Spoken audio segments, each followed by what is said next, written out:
कल आपने श्रवण किया कि राम जी अवधपुरी के लिए प्रस्थान कर लिए। गोस्वामी जी बहुत सुंदर वर्णन करते हैं, जैसे जैसे ही तैसे।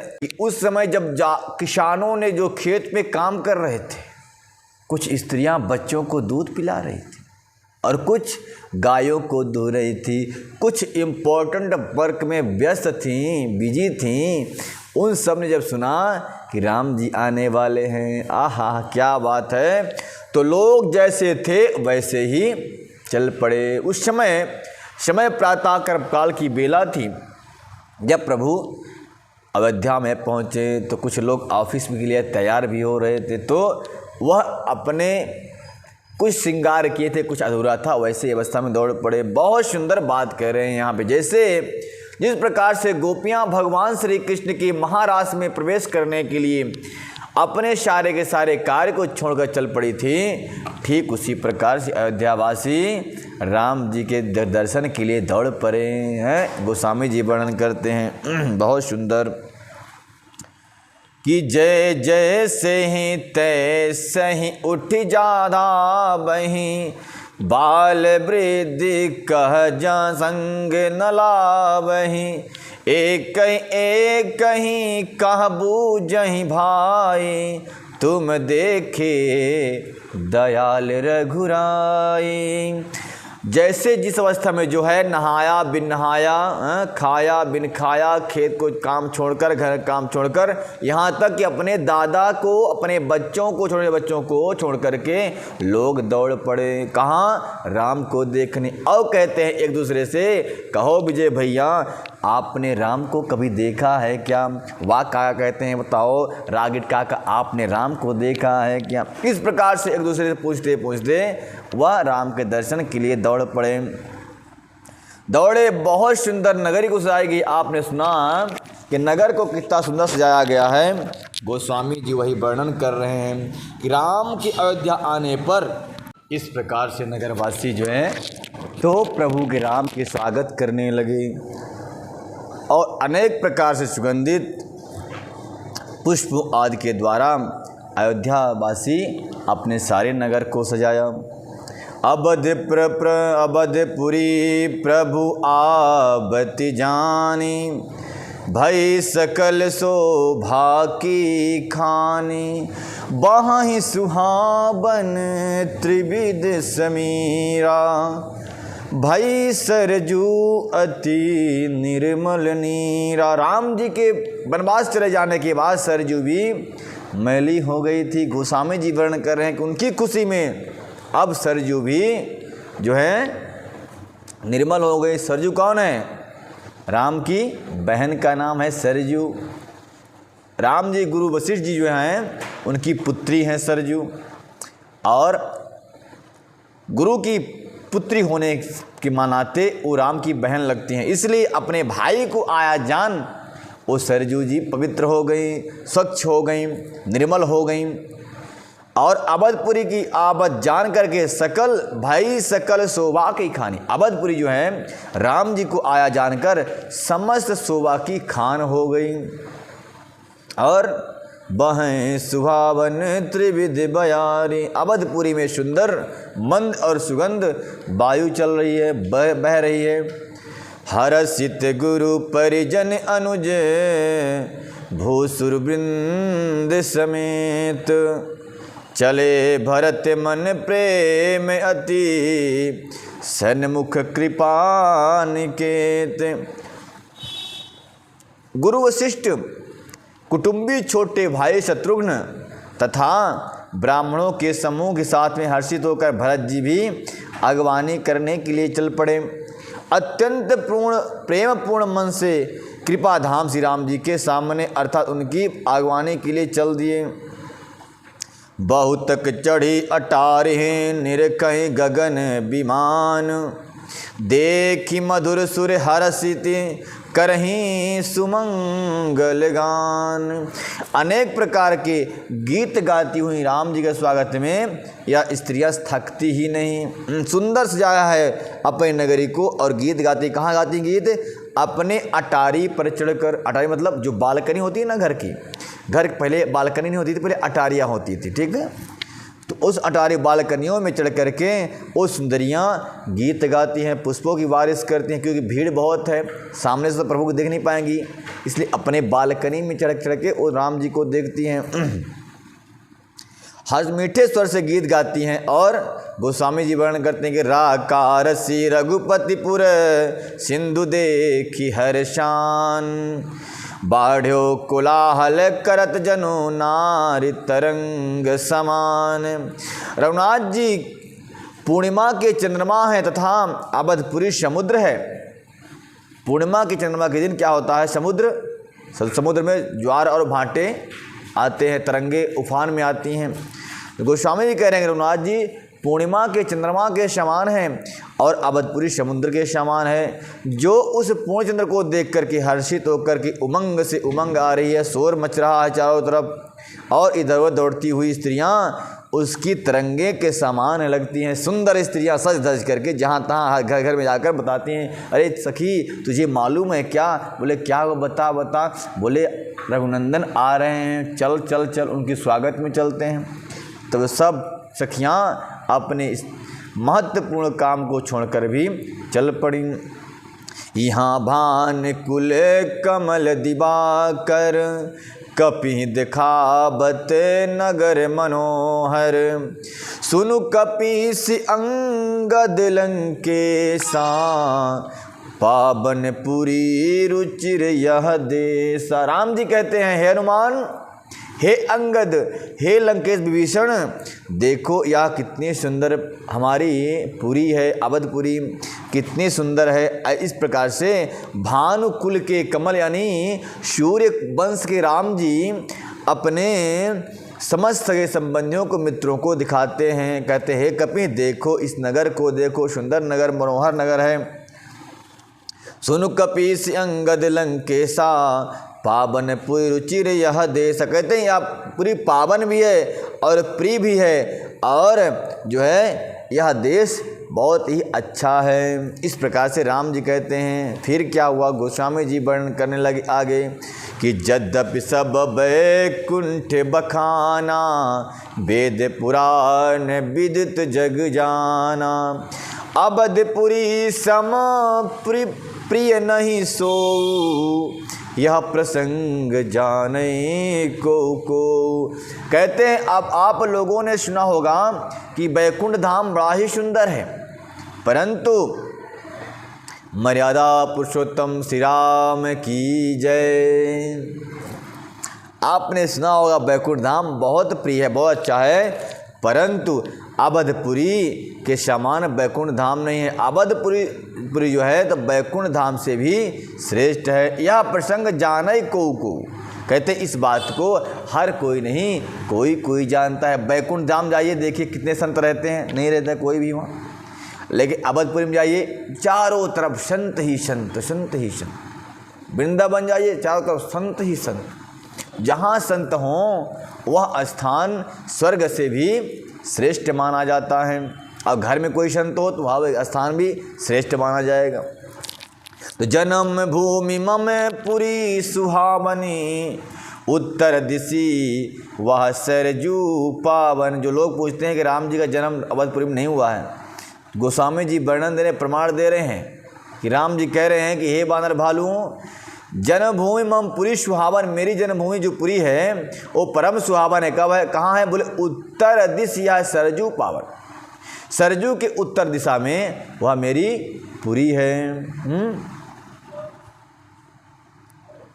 यह सुहावनी पुरी मेरी जन्मभूमि है। इसके उत्तर दिशा में जीवों को पवित्र करने वाली सरयू नदी बहती है। सरयू नदी के उत्तर में पुरी है, दक्षिण में सरयू नदी माता है, सरयू माता।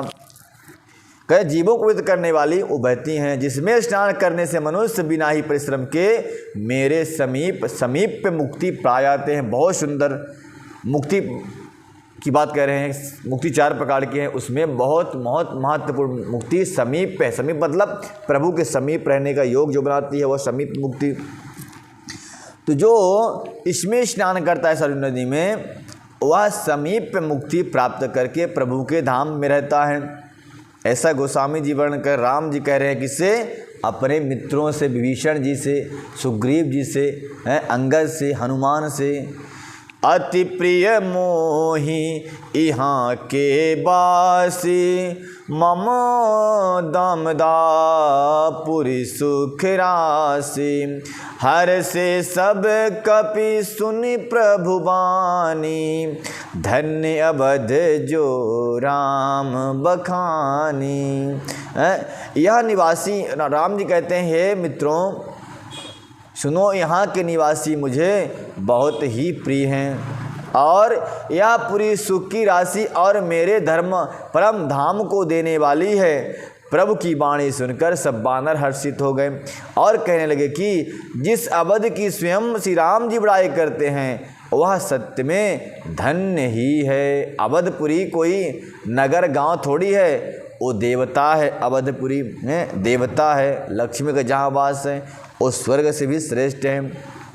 तो ऐसे भगवान राम उसका जो है वर्णन करते हैं कि आबत देखी लोग सब कृपा सिंधु भगवान, नगर निकट प्रभु प्रेरु भूमि विमान विमान। कृपा सागर भगवान श्री राम ने जब देखा कि लोग आते आ रहे हैं, भगवान ने देखा तो प्रभु ने विमान को नगर के समीप ही उतारने की प्रेरणा की। तब वह पृथ्वी पर उतर गया और फिर क्या हुआ, उत्तरी कहूँ प्रभु पुष्करहि, तुम कुबेर पहि जाओ, प्रेरित राम चलूँ सो हरस बिरहूँ अति ताहू। देखिए राम जी कितने मर्यादा पुरुषोत्तम हैं।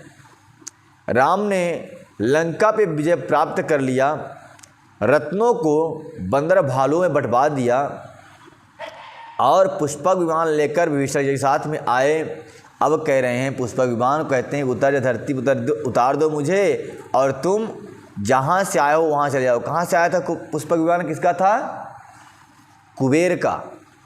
अब कह रहे हैं अब हे पुष्पक विमान तुम कुबेर के पास चले जाओ, क्योंकि रावण ने उससे छुड़ा लिया था, छीन लिया था। अब चले जाओ, जो रावण का धन नहीं था वो धन बंदरों में बंटवा दिया था। इतने धर्मात्मा, इतने मर्यादा पुरुषोत्तम प्रभु राम को जो ना भजे उससे बड़ा अभागा इस संसार में कोई नहीं है। अगर पुरुष नहीं भजता तो मानो वह पुरुष विधवा स्त्री की तरह सौभाग्य से हीन है। अगर कोई स्त्री नहीं भजती ऐसे राम को तो मानो वह स्वागन होते हुए भी विधवा के समान है। ऐसी बहुत महत्वपूर्ण बातें कहते हैं। ऐसे धर्म के मर्म को जानने वाले राम जी भला इस संसार का कल्याण क्यों नहीं करेंगे। इनके समान और दूसरा कौन हो सकता है। कितनी बड़ी सोच है इनको। अरे पुष्पक विमान अपने पास रखे तो कोई मना थोड़ी करता, उनको नहीं मना करता, लेकिन त्याग कितना है। धन्य है प्रभु राम, धन्य है मर्यादा पुरुषोत्तम श्री राम जी। तो ऐसी उत्तम शिक्षा देते हैं संसार को कि जिसकी वस्तु है वह वस्तु उसी को मिलना चाहिए। किसी के लोट खसोट करने से कोई फ़ायदा नहीं है, क्योंकि एक न एक दिन इस मृत्यु लोक से हर किसी को जाना है। लेकिन धर्म और कर्म का जो नाम है यहाँ यश और कीर्ति बढ़ाता रहता है। मरने के बाद भी लोग कहते हैं कि वह व्यक्ति कितना पापी था, कितना दुरात्मा, दूसरे के चीज़ को छीनता था। और ये भी कहते हैं कि वह व्यक्ति कितना अच्छा था, कभी किसी का एक ढेला तक नहीं लिया, अपना दे दिया पर दूसरे का नहीं लिया। और कुछ लोग ऐसे होते हैं जिनके लोग मरने के बाद ही गाली देते हैं, सारा ठीक मर गया, दूसरे की ज़मीन हड़पड़ाता था, गालियाँ देते थे। ऐसे बहुत लोग हैं दुनिया में जो दूसरे का। तो राम जी क्या कहते हैं कि किसी की संपत्ति पर अपना अधिकार ना हो। जब तक आपको मिली है सेवा करो, आप उसका जो उपयोग करो, परंतु अपना मत मानो। जैसे किराया घर में रहने वाला व्यक्ति किराए में से तो रहता है घर में, लेकिन उससे प्रेम नहीं करता, ना ठीक से पुताई करेगा ना ठीक से सफाई करेगा, तो फिर बाग काका लेकर बरस पहुंच जाएंगे, है ना। आजकल चल रहा काका का। तो किराए से ये सारा संसार जो हमको प्राप्त है, जो कुछ मिला है, ये शरीर भी एक किराए का है। जिंदगी एक किराए का घर है। एक न एक दिन बदलना पड़ेगा। तो जब ज़िंदगी को बदलना पड़ेगा, किराया घर है, तो ये घर द्वार मकान ज़मीन जायदाद, ये सोने की अंगूठियाँ हैं, सब तो बदलना पड़ेगा ना, सब छोड़ना पड़ेगा। और हंस अकेला जाना पड़ेगा। दुनिया में लाखों का मेला लगा, हंसा जब जब उड़ा तो अकेला उड़ा। हंसा जब जब चला तो अकेला चला, लाखों का दुनिया में मेला चला, हंसा जब जब चला तो अकेला चला। राम जी इस बात को जानते हैं, इसलिए कहा हे पुष्प भगवान, तुम जहाँ से आए हो वहीं चले जाओ। और बानर भालुओं को लेकर फिर आगे बढ़ते हैं। देख क्या कह रहे हैं गोस्वामी जी। आए भरत संग सब लोगा, कृष्ण श्री रघुबीर वियोगा। वामदेव वशिष्ठ मुनि नायक, देखे प्रभु महिधरी धनुषायक। भरत के साथ सब लोग आए, रघुवीर के वियोग से सबके शरीर दुबले हो गए थे। प्रभु ने वामदेव वशिष्ठ आदि मुनियों को देखा तो उन्होंने धनुष बाण पृथ्वी पर रख दिया। सारे के सारे अयोध्यावासी राम वियोग में दुबले हो चुके थे, किसी ने भोजन नहीं किया। सब ने एक व्रत लिया कि जब राम जी आएंगे तभी हम भोजन करेंगे, स्नान करेंगे। हर कार्य अयोध्या में तब तक का कोई संतान भी उत्पत्ति, किसी का विवाह ही नहीं हुआ। इस सोच लीजिए बात का। धाय धरे गुरु चरण सरोहरु, अनुज सहित अति पुलक तनोहरु। भेंट कुशल बूझी मुनिराया, हमरे कुशल तुम्हारी ही दाया। छोटे भाई लक्ष्मण सहित दौड़कर गुरु जी के चरण पकड़ लिए, जिनके रोम रोम अत्यंत पुलकित हो रहे हैं। मुनिराज वशिष्ठ ने उठकर उन्हें गले से लगा लिया, लगाकर कुशल पूछी। प्रभु ने कहा, आपकी दया से हमारी कुशल है। गुरुदेव ने वशिष्ठ ने उनको गले से लगा लिया। अब जिसके गुरु के गले से लगा रहे हो, बताओ भला उस पर कोई संकट आ सकता है क्या? कदापि नहीं आ सकता। बहुत लोग षड्यंत्र रचेंगे पर उसमें कुछ होने वाला नहीं है, जिससे गुरु इतना प्रेम करते हो। जिसका गुरु मेहरबान तो गधा पहलवान, चेला पहलवान। मैंने कुछ गलत बोल दिया, चेला पहलवान। गुरु मेहरबान तो चेला पहलवान, उससे कोई टिक नहीं सकता। तो भरे परे भूमि नहीं द उठते उठाए, बर कर कृपा सिंधु उर लाए। फिर धर्मपुरी के धुरी को धारण करने वाले रुक्मिणी स्वामी श्री राम जी ने समस्त ब्राह्मणों से मिलकर उन्हें मस्तक नवाया। फिर भरत जी प्रभु के वे चरण पकड़े जिन्हें देवता मुनि शंकर जी और ब्रह्मा जी भी जिन चरणों को नमस्कार करते हैं, भरत जी ने उन्हीं चरणों को पकड़ लिया। अब नहीं छोड़ूंगा भैया, अब नहीं छोड़ूंगा भैया, और रोने लगे। तो गोस्वामी जी फिर लिखने लगे, क्या करके लिखते हैं कि भरे भूमि नहीं उठते उठाए, बाबर कर कृपा सिंधु उर लाए। श्यामल गात रोम भय ठाढ़े, नव राजीव नयन जल बाढ़े। बहुत सुंदर बड़ाई कर रहे हैं भरत जी की कि भरत जी पृथ्वी पड़े हैं, उठाए से उठते नहीं हैं। तब कृपा सिंधु रघुनाथ जी ने उन्हें ज़बरदस्ती उठा करके हृदय में चिपका लिया, लगा लिया, और सांवले शरीर के रोए खड़े हो गए। भरत जी के सांवले शरीर के रोए खड़े हो जाते हैं जब प्रभु अपने भक्त की आलिंगन करते हैं ना। कभी आप लोग ध्यान में बैठो, साधना में बैठो, जब आप भक्ति में डूबेंगे ना, जब प्रभु आपके अंदर प्रवेश करेंगे, आपका रोमांच होने लग जाएगा। समझ जाना प्रभु स्पर्श कर रहे हैं हमको। भरत जी का रोमांच अभी तक नहीं हुआ, आज तक 14 वर्ष बीत गए, आज हो रहा है। क्यों? राम जी हृदय लगा रहे हैं। तो खड़े हो गए नवीन कमल के समान नेत्रों से, नवीन कमल के खिले हुए पुष्प के समान नेत्र हैं जिनके, से भरत जी, उन नेत्रों से आंसू बहने लगी। फिर क्या हुआ? गोस्वामी जी लिखने लगे कि राजीव लोचन स्रवत जल, तन ललित पुलकावल बनी, अति प्रेम हृदय लगाए अनुज मिली। प्रभु त्रिभुवन धनी प्रभु मिलत अनुजहि मोहि मोपहि, जाति नहीं उपमा कहीं। जनु प्रेम अरु श्रृंगार तनुधर, मिले बार सुसिमालहि। गोस्वामी जी कहते हैं कि उनके राजीव मतलब कमल के समान सुंदर नेत्रों से जल बहने लगे और ललित पुलकावल बड़ी, शरीर पुलकित होने लगा। अति प्रेम हृदय लगाई अनुजहि, मिले प्रभु त्रिभुवन धनी।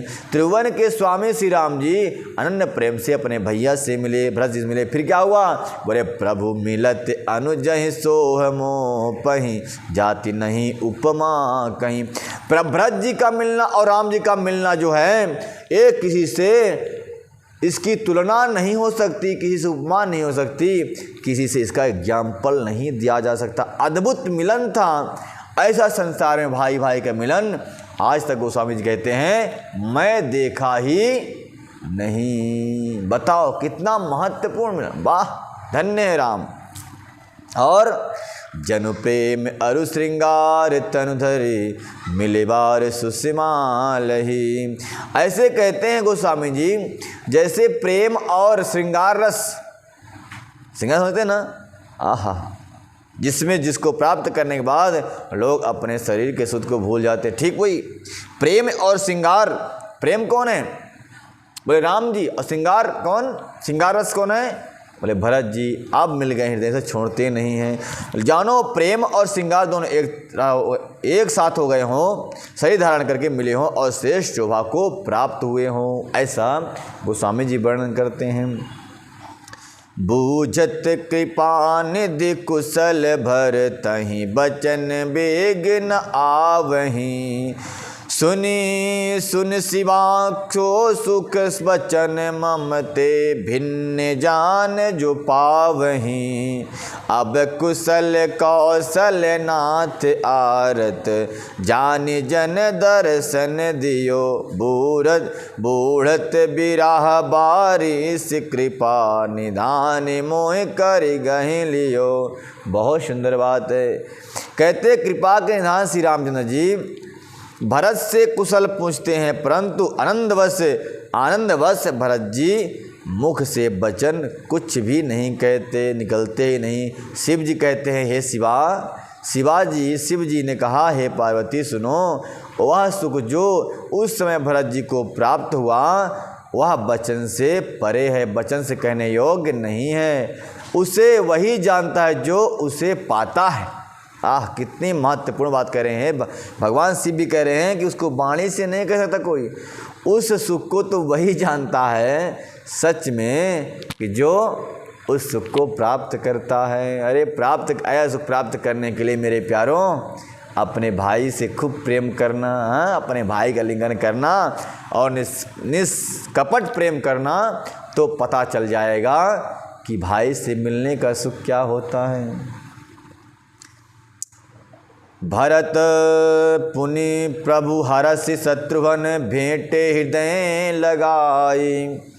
लक्ष्मण बचन मिले तब, परम प्रेम दो भाई। फिर प्रभु हर्षित होकर के शत्रुघ्न को हृदय से लगाकर उससे मिले। तब लक्ष्मण जी और भरत जी दोनों भाई परम प्रेम से मिले। परम प्रेम से लक्ष्मण जी और भरत जी सब मिले। फिर क्या हुआ? भरतानुज लक्ष्मण पुनि भेंटे, दुसह बिरह संभव दुख मेटे। सीता चरण भरत सिरुनाबा, अनुज समेत परम सुख पावा। अनुज समेत परम सुख पावा। फिर भरत जी लक्ष्मण कुमार से मिलते हैं माता। फिर लक्ष्मण जी शत्रुघ्न से मिले लगे लगाकर और इस प्रकार से विरह से उत्पन्न दुख को नाश किया। फिर लक्ष्मण शत्रुघ्न सहित भरत जी सीता के चरणों में सिर नवाया और परम सुख प्राप्त किया। प्रभु बिलोक हर से पूर्वासी, जानित वियोग विपत्ति असब नासी। प्रेमातुर सब लोग निहारी, कौतुक कीन कृपाल खरारी। अमित रूप प्रगटे तेहि काला, जथा जोग मिले सब ही कृपाला। बहुत सुंदर बात है। देखिए, हमें बड़ा अद्भुत लगता है, बड़ा आश्चर्य लगता है। लोग राम पर बहुत कमेंट करते हैं, विपक्षी दल। मैं तो ये सोच रहा हूँ कि और लोग जो राम को गलत कहते हैं, राम कथा को गलत कहते हैं, सच में उन्होंने राम कथा कभी पढ़ी ही नहीं होगी। हाँ, राम कथा पढ़ लें, फिर देखें राम जी का जीवन चरित्र कैसा है। अगर दीवाने न बन गए तो फिर कहना। और ऐसे रामद्रोहियों को तो निश्चित रूप से फांसी की सज़ा होनी चाहिए। निश्चित, अगर मैं कहीं प्रधानमंत्री बन जाऊँ ना, रामद्रोही को चुन चुन कर या तो इनकाउंटर करवा दूँ या तो फांसी पर चढ़वा दूँ। कोई रियायत नहीं, कोई वकालत नहीं, कोई जमानत नहीं, सीधे इनकाउंटर। और हालांकि ठाकुर जी की सब लीला है, सब चल रही है। कलयुग में भी राक्षस होना चाहिए तो हो रहे हैं, और ऐसी स्थिति होना चाहिए ऐसे। और राम जी का जो द्रोह करे, उनका जो अपमान करे, उसको सख्त सज़ा होनी चाहिए। तो कहते हैं सबसे मिले प्रभु उन्हें, समझ अयोध्यावासियों से सब मिले। वियोग से उत्पन्न सब दुख नष्ट हो गया, सब लोगों को प्रेम विबल और मिलने के लिए अत्यंत आतुर हो देख करके खर के सतु श्री राम जी ने एक चमत्कार किया। क्या क्या चमत्कार देख लीजिए इसमें कि अमित रूप प्रगटे तेहि काला, जथा जोक मिले सब ही कृपाला। कृपा दृष्टि रघुबीर बिलोकी, किए सकल नर नारी बिसोकी।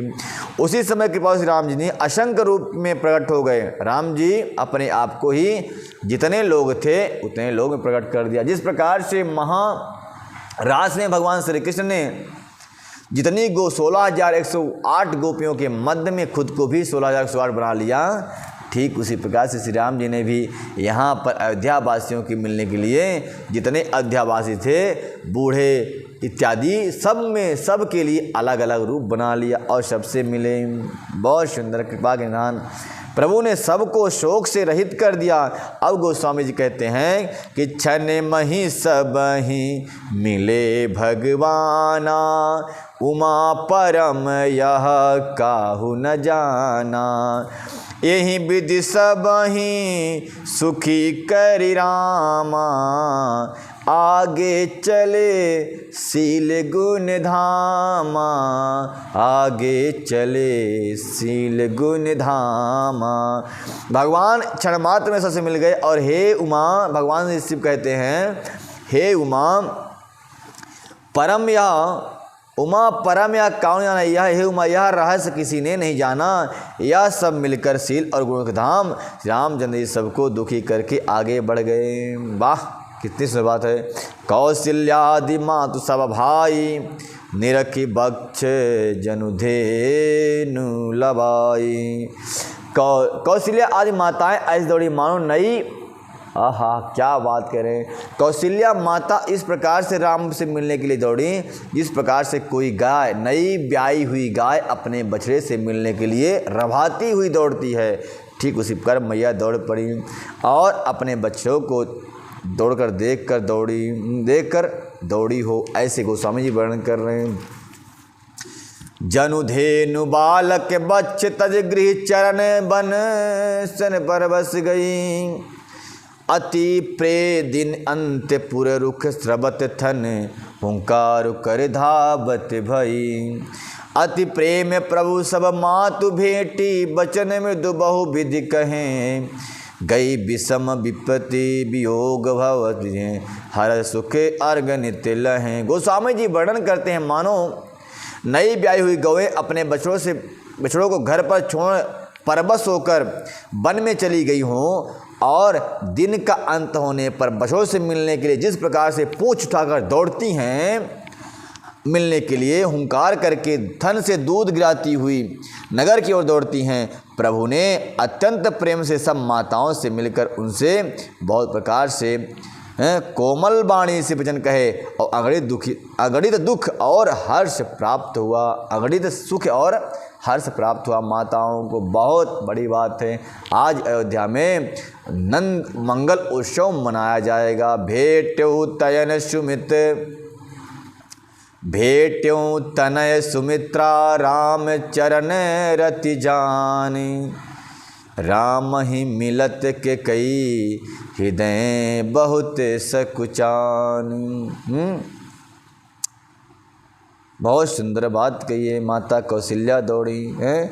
सुमित्रा जी अपने पुत्र लक्ष्मण जी की श्री राम जी के चरणों में प्रीति जान करके उनसे मिली। अच्छा, प्रीति राम जी के चरणों में इसलिए लक्ष्मण से मिल रही है, अगर ना होती तो ना मिलती। ऐसा मतलब है तात्पर्य इसका कि राम जी के चरणों में अत्यंत लक्ष्मण को आप प्रेम करते हैं। गोस्वामी जी कह रहे हैं इसी कारण से माता सुमित्रा लक्ष्मण कुमार से मिली। सच में सच है कि जो पुत्र राम भक्त नहीं होता वह अपने माता पिता का भी भक्त नहीं होता। इसलिए सुमित्रा जी क्यों मिलेंगी उससे? सुमित्रा जी इसीलिए मिल रही कि मेरा लल्ला है, लाडला है, क्योंकि राम को प्रेम करता है वह है। जिसके पुत्र पुत्रियां सगे संबंधी राम से प्रीत न करते हों वो सच में 101% वह पुत्र अपने माता से प्रेम नहीं करेगा, वह व्यक्ति अपने दोस्त से प्रेम नहीं करेगा, वह पुत्री अपने पति से, अपने सगे संबंधी से भी प्रेम नहीं करे, क्योंकि उसको मर्म मालूम है नहीं कि प्रेम का मर्म क्या होता है। और जब प्रेम का मर्म नहीं मालूम होगा तब उसे स्वार्थ का मर्म मालूम हो। स्वार्थ सदे जहाँ वहीं रिश्ता बना लो, स्वार्थ बिगड़े जहाँ वहाँ से रिश्ता तोड़ दो, फिर चाहे कितना भी सुंदर कोई। ऐसे लाखों घर हैं भाई, तबाह हो रहे हैं।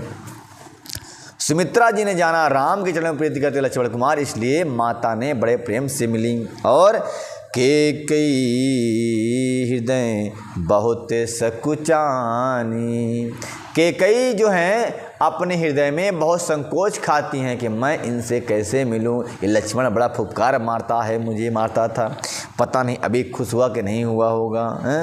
सकुचा रही केकई माता। लक्ष्मण तब माँ तही मिली हरसे, आशीष पाए के कई कहाँ पुनि पुनि मिले, मन कर क्षोभ न जाए। लक्ष्मण जी भी तब माताओं से मिलकर और आशीर्वाद पाकर हर्षित हुए। वे केकई जी से बार बार मिले परंतु उनके मन का क्षोभ रोष नहीं जाता है। केकई से मिलने के बाद भी लक्ष्मण कुमार जी, अरे भाई वो क्या है, कहते हैं कि सर्प एक बार छू जाए ना तो 21 साल बाद भी वह दांव लेता है आकर। इसलिए उससे ज़्यादा सर्पों ज़्यादा खिलवाड़ नहीं करना, छुआ नहीं करना।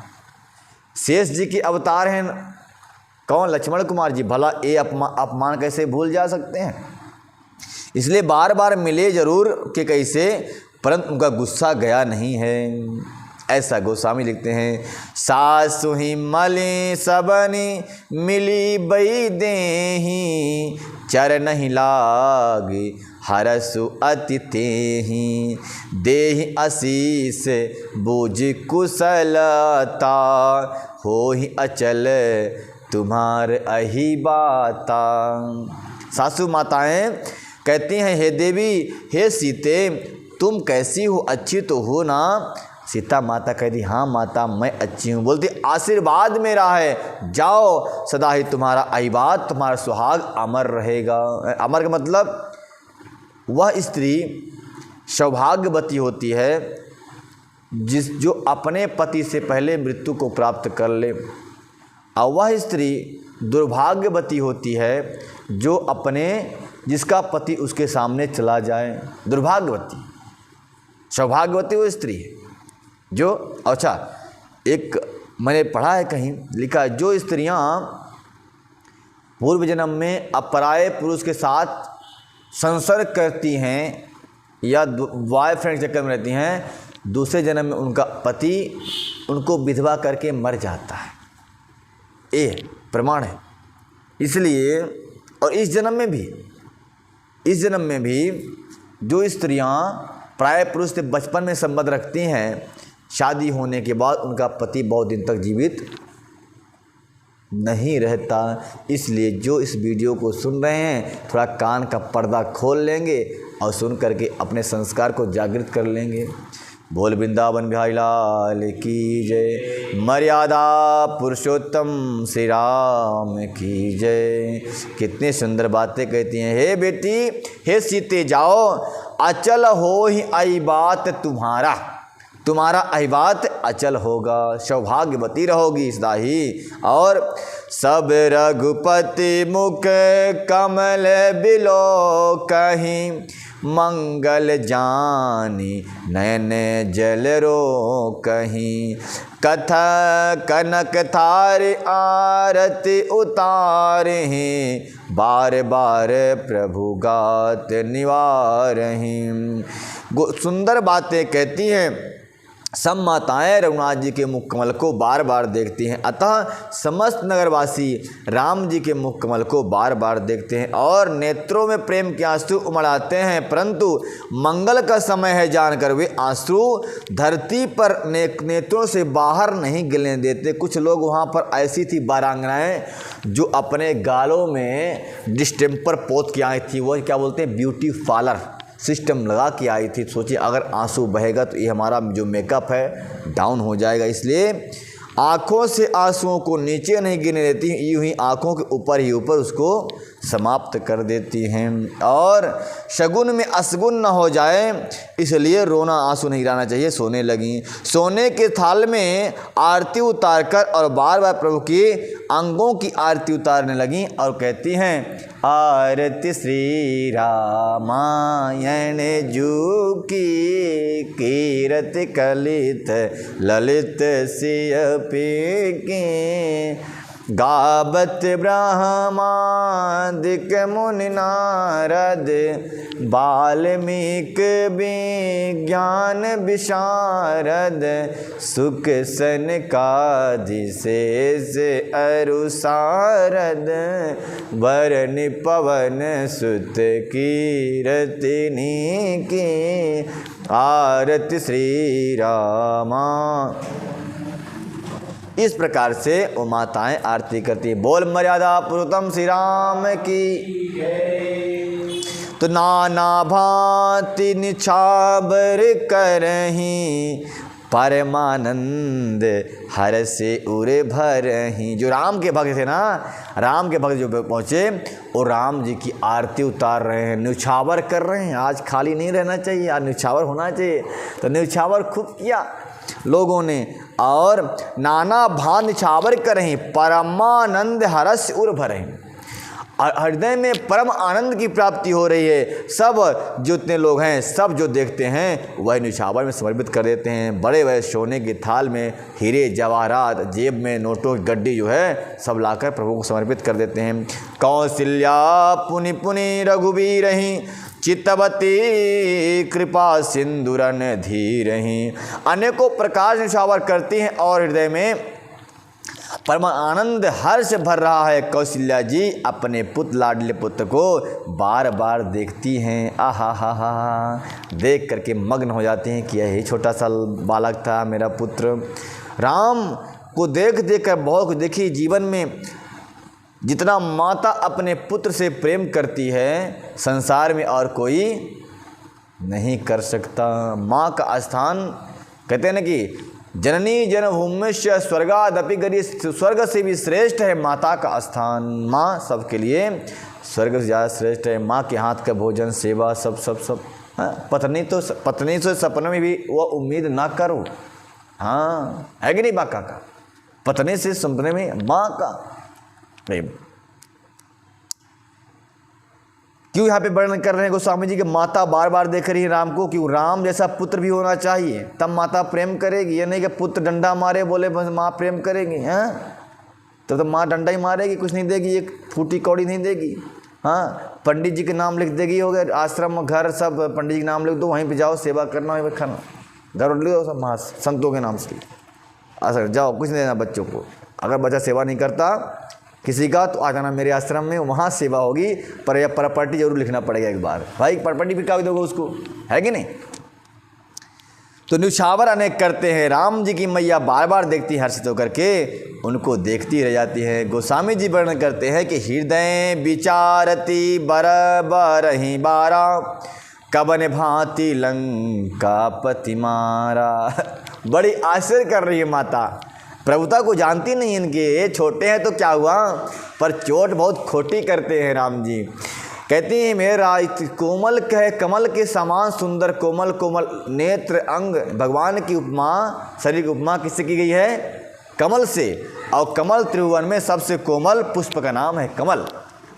नव कंज लोचन कंज मुख कर, कंज पद कंजारुणम, कंदर्प अंगड़ित अमित सभी नभ, नील नीरज कंजनम। हर एक शरीर प्रभु का कमल के जैसा कोमल है, पर इन कोमल हाथों से कठोर बाण खींच रहा होगा। उस दैत्य रावण को कैसे मारा होगा, ये सोच रही मैया की। बार देखती पीछे, ये मेरा ही बेटा राम है, हाँ ये रावण को कैसे मारा होगा, ये लक्ष्मण को कैसे मारा होगा, इतने भयंकर आश्चर्य कर रही हैं इसमें। कौशल्या देखती हैं बार बार, कहते लंका रावण कैसे मारा। मेरे ये दोनों बच्चे बड़े ही सुकुमार हैं, और राक्षस तो बड़े ही भारी योद्धा और महाबली होते हैं, अनेक प्रकार की माया जानते हैं। बहुत बड़ी बात कह रही हैं। लक्ष्मण अरु सीता सहित प्रभु बिलोकति मातु, परमानंद मगन मन पुनि पुनि पुलकित गातु। लक्ष्मण जी और सीता जी सहित प्रभु राम जी को माता देख रही हैं, उनका मन परमानंद में मग्न है। देखो कैसी माता की अवस्था है। आजकल की बहुएं कहती हैं कि सासू को अलग करो तब मैं घर में रहूँगा। कौशल्या माता देखो, कौशल्या माता मानो राम और सीता को इस तरह से मानती हैं जैसे उनके दोनों नेत्र ही हों, आत्मा हो, जीव हो, ब्रह्म हो। जैसे हृदय में दो पक्षियों का वास है, किसका, परमात्मा और जीव। ठीक कौशल्या माता के लिए सीता जीव थी और राम परमात्मा के समान थे, प्रिय थे, दोनों उनकी दोनों नेत्र थे। ऐसी माता कौशल्या उनसे प्रेम करती थी, ऐसी अवस्था। और जब राम जी सो जाएं, सीता माता शयन में हो, तब कौशल्या माता जाके इनको चद्दर उड़ाती थी, मेरे बच्चों को कहीं ठंड न लग जाए, क्योंकि मच्छर न कहीं काट ले, क्योंकि मच्छरों की बहुत वृद्धि हो रही है आजकल नागपुर के अंदर। तो इस प्रकार से माताएं इतना प्रेम करती थी, अद्भुत। गोस्वामी जी वर्णन करते हैं कि अभी रात्रि हो गई, राम जी विश्राम करेंगे, कल और कथा सुनाई जाएगी। तब तक के लिए सब बने रहें। जय जय श्री राधे श्याम।